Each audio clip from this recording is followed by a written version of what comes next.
One of the most syndicated and successful turf riders of our time, and a noted radio host, as he will be on site for the Delta Jackpot. Mr. Bill Finley joins us. Bill, thank you so much for joining us here on the Morning Line. Well, thanks for having me. Always happy to talk about one of my favorite races of the year, the Delta Downs Jackpot. You know, it's amazing because the momentum this race has got. I know when they first threw the money out there, in our industry, we always have the naysayers who question whether or not it would become, a graded stake and a success that it has, and an early stop to the Kentucky Derby. But all of those things have been accomplished, and you can tell by the horses it attracts year in and year out. Oh, no doubt about it. It did take them a little while to find their niche. They had to find the right spot on the calendar. I believe when they started, they were running this as a nighttime race, and now it works a lot better during the daytime because, at this particular time of year, the post-Breeders' Cup, pre-Gulfstream Park, pre-Road to the Triple Crown period is very quiet time in racing, and little old tiny racetrack in Vinton, Louisiana is going to take center stage and really be, the center of the racing universe come Saturday. I know they're dying to get a Kentucky Derby winner out of this race. They've gotten some outstanding horses like Golden Sense and Big Drama. They've gotten a lot of horses into the Kentucky Derby. But, it's just a matter of time. Every year this race attracts really good horses. I always say that it attracts the stars of the future more so than the stars of the present because, you get a lot of horses in this race that maybe weren't quite ready for the Breeders' Cup for one reason or another.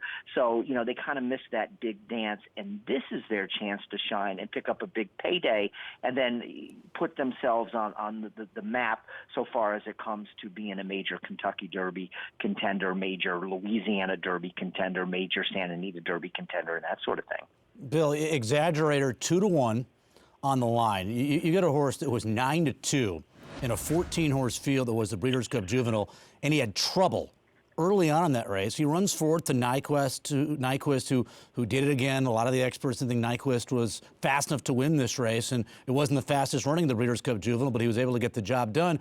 2-1 morning line on Exaggerator, Kent DeSarmo for Keith DeSarmo. 2-1 is going to turn into what? Even money? 6-5, 7-5, maybe. I don't think he'll go that low. He's absolutely the horse to beat. There's no doubt about it. When you have a horse that won a Grade 2 stake at Saratoga, ran second in the Breeders' Futurity at Grade 1, and ran a very strong, credible race in the Breeders' Cup Juvenile, he's clearly the class. He's clearly the most tested horse and deserves to be the favorite. I'm going to try to beat him more so from the wise guy angle. But, there's no doubt about it that he deserves to be the favorite. I'm going to guess about 6-5 on him. All right, if it's not Exaggerator, then whom? You give us a star of tomorrow, as you say, that could come out of the Delta Jackpot about $600,000 richer. Well, I'm going to probably, and I reserve the right to change my mind, but go with this horse, Whitmore. On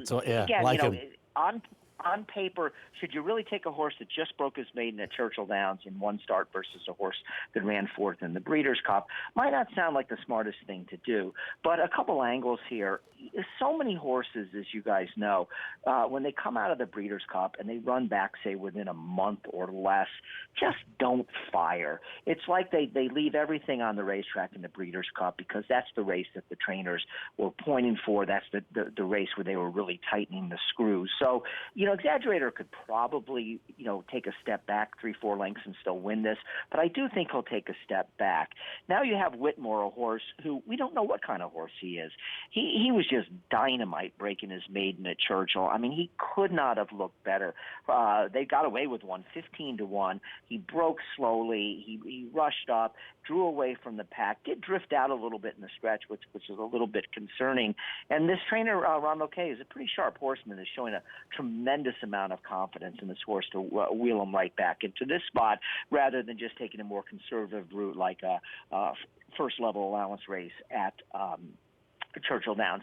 Does he have to be the real deal? Not necessarily, but, with Exaggerator and a couple others, I think we know how good they are. We've seen their highest level, their upside.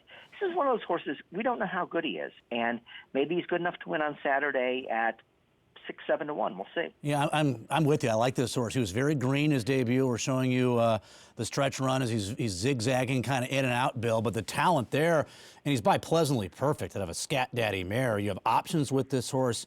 You would think that he'd want more ground, the 6 furlongs he received in his debut, and the comment is broke slow, veered out at this, in the stretch, and that's legitimate. I mean, he had all sorts of problems in the lane. Hopefully, mentally, he'll mature a little bit. Whitmore 8-1 morning line, a horse who does make a lot of sense in the Delta Jackpot. I know another race you like is a little bit earlier, about an hour earlier, the $250,000 Delta Mile. To me, Rise Up is an absolute lone F in this race, Bill. I mean, he won the Delta Jackpot as a 2-year-old. He's 2 for 2 at Delta. There's no way he's 4-1. It's so obvious this horse gets an easy lead over a racetrack that he likes. Yeah, and excuse my dog barking in the background. I guess she didn't like your comments about Rise Up. Maybe she's a departing fan. Yeah, Rise Up. Just hearing my voice. Because, yeah, I'd like, horses coming back off winning the jackpot. And Delta is very much a horse-for-course track.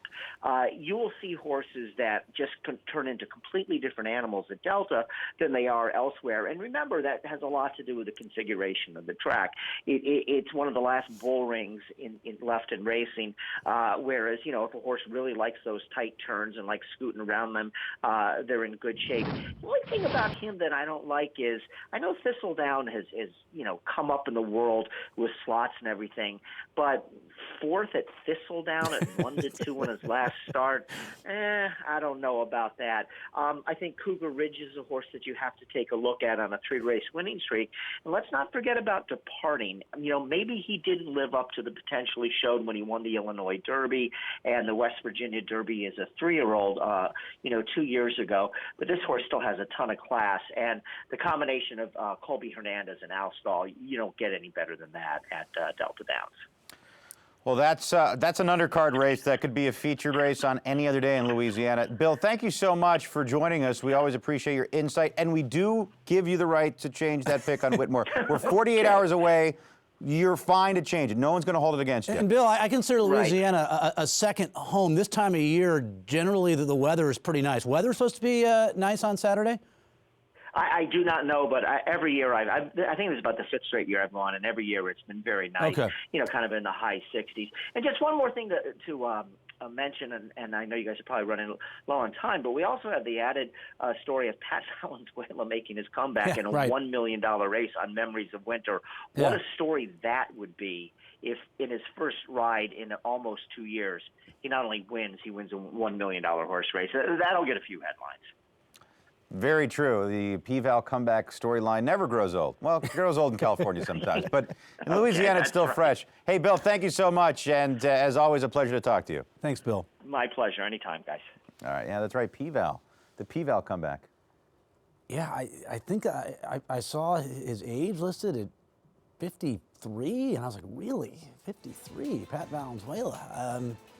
Yeah, I don't know. He doesn't look a day over 49 and a half, I'll tell you that much.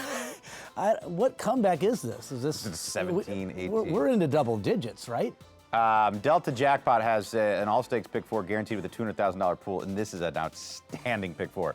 The Legacy, the Mile, the Princess, and the Jackpot. And if that's not enough, we're going to put another $2,000 out there for TVG account holders. Hit it and split it. Hit the all-stakes pick 4 and split an extra $2,000 of dead money.